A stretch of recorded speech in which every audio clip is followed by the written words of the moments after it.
Hallo julle, welkom by dag 2 van Inspireer.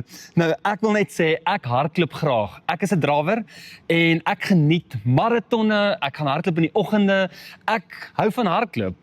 Maar, weet julle wat, daar's altyd daai een persoon wat Spreuke 28 vers 1 vir my aanhaal, wat sê, dis net die goddelose wat hardloop, wanneer niemand hom jaag nie. Like dit nie, hè? Ek like dit glad nie, want wanneer die Nuwe Testament praat van hardloop, praat hy altyd van die lewe as hierdie groot wedloop, en dat ons een fokus het, en die wen is, Jesus Christus op die ou end van die dag.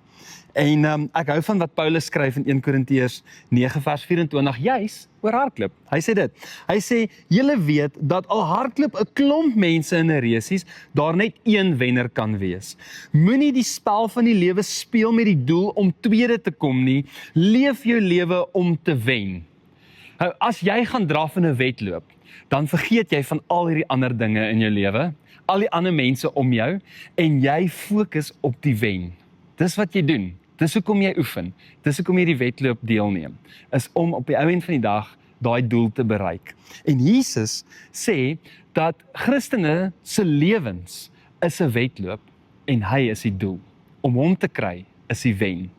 Ek sluit af met hierdie gedeelte. Hebreërs 12 vers 1 tot 2 in die boodskap lees ons dit. Die lewe is soos 'n wedloop. Op die paviljoen het ons 'n skare mense wat voor ons met geloof en vertroue in God geleef het. Hulle moedig ons aan om gelowig vol te hou met die wedloop. Laat ons dan ontslaa raak van enige iets wat ons hinder om die wedloop van die lewe behoorlik te hardloop. Dit is vir al die sonde wat ons gedurig wil potjie. Laat ons soos die ander gelowiges hardloop met alles wat ons het.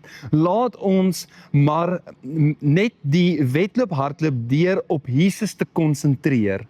Hy het vir ons gewys wat dit beteken om op God te vertrou en hy sal ons tot aan die einde daarmee help, sodat ons geloof sal bly wat dit behoort te wees. Dink aan sy voorbeeld. Die skande en vernedering van die kruis was nie vir hom te veel nie. Hy het dit alles verdra omdat hy geweet het dat daar soveel blydskap daarna vir hom wag. Kyk nou net. Nou sit hy op die ereplek by God in die hemel. Ek hoop jy het 'n amazing dag.